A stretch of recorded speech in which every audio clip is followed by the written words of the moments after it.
നമസ്കാരം.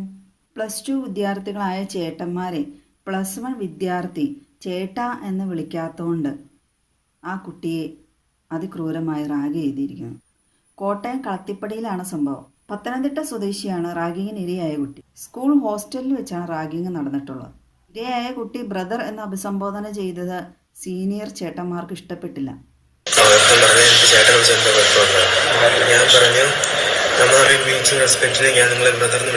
ഈ പിള്ളേരെയൊക്കെ ഒരു വിളിവും വില്ലേജ് നോക്കണം. നമ്മുടെ ഈ നാട്ടിലൊക്കെ അല്ലേ ചേട്ടാ ചേച്ചി എടാ പോടാ വിളിക്കുള്ളൂ. മറ്റുള്ള ഭാഷകളിൽ ഇങ്ങനത്തെ അഭിസംബോധനകളുണ്ടോ? റാഗിങ്ങോ എന്ന് കേൾക്കുമ്പോൾ അതിപ്പോൾ മിക്കവാറും കേൾക്കാറുള്ള സംഭവമായതുകൊണ്ട് അതിലിത്ര പുതുമ എന്നാന്ന് ആലോചിക്കും. പക്ഷേ എന്നെ അത്ഭുതപ്പെടുത്തുകയും ചൊടിപ്പിച്ചതും അതൊന്നുമല്ല. ഈ കുട്ടിയെ 2 കുട്ടികൾ ചേർന്ന് മർദ്ദിച്ചു. കൈമുട്ടുകൊണ്ട് ഇടിച്ചു മൂക്കിന്. ഒരാൾ കൊങ്ങലിച്ച് ഞെക്കി. അപ്പോൾ ഒരാൾ തലയ്ക്ക് ഇടിച്ചുകൊണ്ടിരുന്നു പുറകിൽ നിന്ന്. അങ്ങനെ മൂക്കിൽ നിന്ന് ചോര വന്നു. മൊത്തം ആ കൊച്ചു നിലത്ത് വീണു എന്ന് പറഞ്ഞത് ഇത്രയും മർദ്ദിച്ചുകൊണ്ട്. ആ സംഭവം ഉണ്ടായ അന്ന് ആ കുട്ടീനെ ആശുപത്രി കൊണ്ടുപോയില്ല.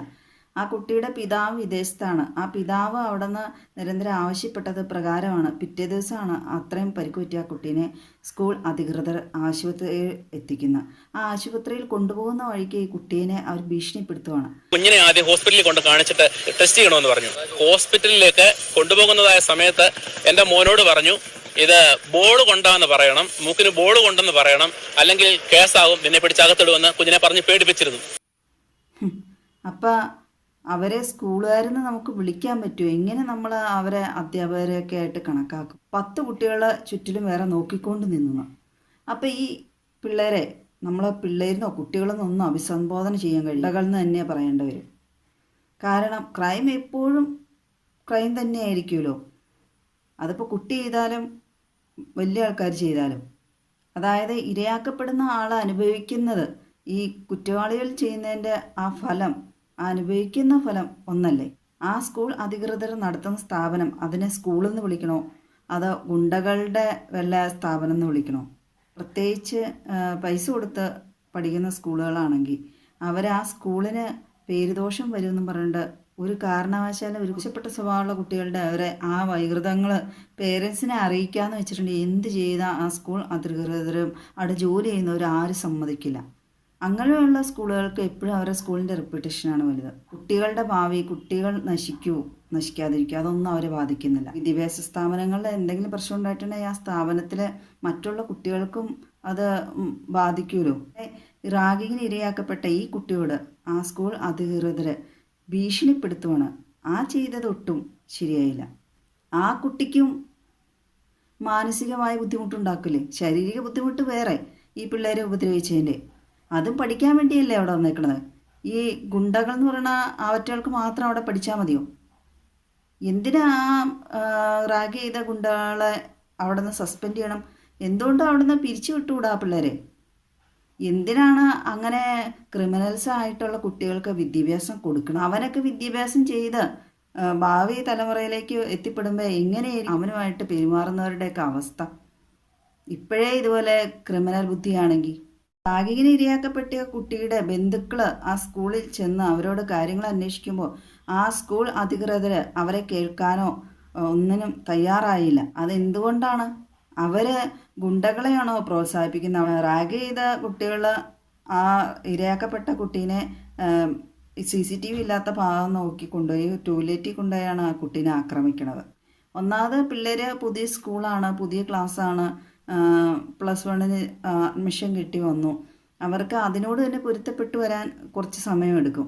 അന്നേരമാണ് ഈ റാഗിങ് എന്നും പറഞ്ഞ് ക്രൂര കൃത്യങ്ങൾ അവരോട് നടത്തുന്നത്. റാഗിങ്ങിനെതിരെയൊക്കെ എത്ര പ്രതിഷേധം ഉണ്ടായാലും ഇതൊക്കെ പിന്നെ തുടർക്കഥയാവുന്നതിൻ്റെ പ്രധാന കാരണം ദുർബലമായ നിയമ നടപടികൾ തന്നെ.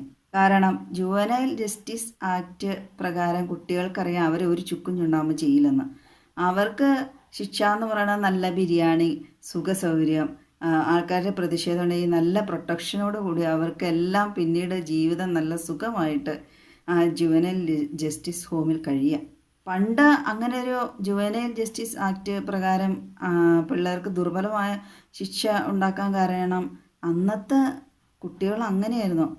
കൂടുതലും തെറ്റുകൾ ചെയ്യുന്ന അറിയാതെയൊക്കെ ആയിരിക്കും, അല്ലെങ്കിൽ ജീവിത സാഹചര്യങ്ങൾ കൊണ്ട് പെട്ടുപോയതായിരിക്കാം. അതുകൊണ്ടൊക്കെയാണ്. അന്ന് കുട്ടികൾ തന്നെയായിരുന്നു. അതുകൊണ്ട് വലിയ ആൾക്കാരെ ശിക്ഷ അവർക്ക് കൊടുത്തില്ല. ഇപ്പം അങ്ങനെയല്ലല്ലോ. ഇപ്പോൾ വലിയ ആൾക്കാരെയൊക്കെ മുതിർന്നവരായിട്ടാണ് കുട്ടികൾ ജനിക്കുന്നത് തന്നെ. കാരണം പേരൻസിന് പോലും കുട്ടികളോട് റെസ്പെക്റ്റും പേടിയും എന്തൊക്കെയാണ്. അവരൊരിച്ചിരി പൊക്കം വയ്ക്കുമ്പോഴത്തേക്കും 10-15 വയസ്സ് മൂപ്പളപ്പം ഉണ്ടെങ്കിൽ പോലും എല്ലാവരും എടാ കൂടാന്നാണ് ഇപ്പോഴത്തെ കാലത്ത് വിളിക്കുന്നത്. അത് പണ്ടൊക്കെയാണ് ഒത്തിരി റെസ്പെക്റ്റോടുകൂടി ചേച്ചി ചേട്ടാന്നൊക്കെ വിളിക്കണത്. ഇപ്പോഴത്തെ കാലത്ത് അങ്ങനെ വിളിക്കുമ്പോൾ ആൾക്കാർ തെറി പറയണം. കാരണം അവർക്ക് പ്രായം കൂടുതലായിട്ട് തോന്നും ഈ ചേച്ചി ചേട്ടാന്നൊക്കെ വിളിക്കുമ്പോൾ. പിന്നെ പണ്ട് പിള്ളേരുടെ പ്രത്യേകിച്ച് എടുത്തു പറയേണ്ട കാര്യമൊന്നുമില്ല. ഈ നിസ്സാര കാര്യങ്ങൾക്കൊന്നും റാഗ് ചെയ്യാറില്ല ചേട്ടാ ചേച്ചി എന്നൊക്കെ പറഞ്ഞിട്ട്. അവർ വേറെ എന്തെങ്കിലുമൊക്കെ കാര്യങ്ങൾ പറഞ്ഞായിരിക്കും. കാരണം അന്ന് അല്ലെങ്കിൽ സീനിയേഴ്സിനെ കാണുമ്പോൾ എല്ലാവരും ചാടി ചേട്ടാ ചേച്ചി എന്ന് അങ്ങോട്ട് വിളിക്കാൻ നോക്കും. അന്നൊക്കെ റാഗിങ് എന്നുള്ള ഒരു സിസ്റ്റം തന്നെ വരാൻ കാരണം കുട്ടികളെ മാനസികമായിട്ട് പുതിയ കുട്ടികളെ ആ സാഹചര്യമായിട്ട് ഒത്തുപോകാൻ പൊരുത്തപ്പെടാൻ വേണ്ടി തയ്യാറെടുപ്പിക്കുന്നതായിരുന്നു മുതിർന്ന കുട്ടികൾ. അതിങ്ങനെ ക്രൂരമായ രീതിയിലേക്കൊന്നല്ലായിരുന്നു. ചെറിയ ചെറിയ രീതിയിലുള്ള റാഗിങ് ആയിരുന്നു. പക്ഷെ ഇപ്പോഴത്തെ കുട്ടികൾ ധരിച്ചു വെച്ചിരിക്കുന്നത് റാഗിങ് എന്ന് പറയുന്നത് അവരുടെ പ്രത്യേക എന്തോ അധികാരമാണ്, അവകാശമാണ്, എന്തോ പവറാണെന്നൊക്കെയാണ്. അതല്ല എന്നുള്ള ബോധം സ്കൂളുകളിൽ അധ്യാപകരെ മീറ്റിങ്ങിലോ ആദ്യത്തെ ദിവസത്തെ ക്ലാസ്സുകളിലോ പറഞ്ഞ് മനസ്സിലാക്കാൻ ശ്രമിക്കുക. ഇങ്ങനെയുള്ള കാര്യങ്ങളൊന്നും സ്കൂളുകളിൽ അധികം പിള്ളേർക്ക് പറഞ്ഞും കൊടുക്കുന്നില്ല. അതൊന്നും ചർച്ച ചെയ്യപ്പെടുന്നതുമില്ല. തീർച്ചയായും റാഗിങ് എന്ന ഈ സിസ്റ്റത്തിനെതിരെ ശക്തമായ നടപടികൾ ആ റാഗ് ചെയ്യുന്ന കുട്ടികൾക്കെതിരെ സ്വീകരിക്കാൻ നിയമ അധികാരികൾ മുൻകൈ എടുക്കേണ്ടതാണ്. ശക്തമായ നിയമം എല്ലാം നിലവിൽ വരേണ്ടതാണ്. ഒരുപക്ഷെ ഇതൊരു പരിധി വരെ നിയന്ത്രിക്കാൻ കഴിയുള്ളൂ. അല്ലെങ്കിൽ ഭയന്നിട്ട് എങ്ങനെയാണ് കുട്ടികളെ പുതിയ വിദ്യാഭ്യാസ സ്ഥാപനങ്ങളിലേക്ക് ഓരോ കോഴ്സിന് വേണ്ടി അയക്കുന്നത്? കുട്ടികളും പോകാൻ മടിക്കില്ലേ? ഇങ്ങനെയൊക്കെ മറ്റുള്ള സീനിയേഴ്സ് എന്ന് പറയുന്ന കുട്ടികൾ ഇതുപോലെ അക്രമം അഴിച്ചുവിട്ടിട്ടുണ്ടെങ്കിൽ വിദ്യാഭ്യാസ മേഖലയെ തന്നെ അത് ബാധിക്കാൻ ഇടവരുത്തില്ലേ?